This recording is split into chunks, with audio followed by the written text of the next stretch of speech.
I think my father died twice. The first time was in 1998, when the doctors covered his face with a white sheet and told us the cancer had finally won. The second time was 3 months ago, when my mother looked me in the eye and asked me who he was. That's the cruel thing about Alzheimer's. It doesn't just erase memories. It erases people. My mother is 79 now. Some mornings she remembers my name. Other mornings she thinks I'm her younger brother who drowned before she turned 20.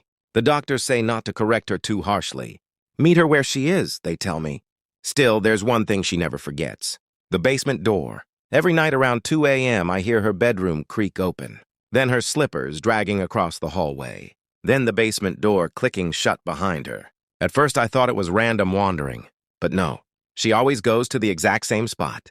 The far left corner of the basement.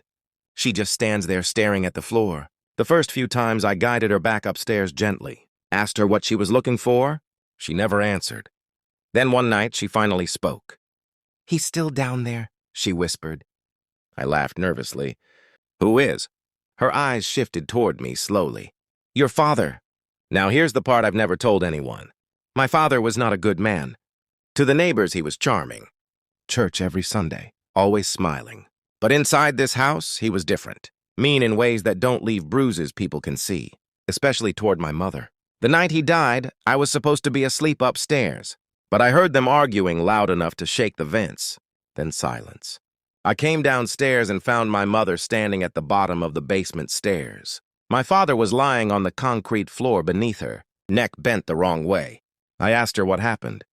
She looked at me calmly and said, "He slipped." Maybe he did, but I remember her shaking hands. I remember the look in her eyes. And I remember helping her drag his body before we called the ambulance. The doctors believed it was an accident. Terminal cancer, weak legs, pain medication. Nobody questioned anything.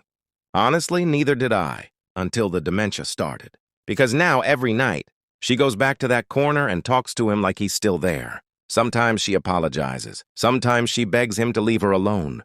But last week was different. I was leading her upstairs when she grabbed my wrist so hard it hurt. Then she said something in a perfectly clear voice I hadn't heard in years.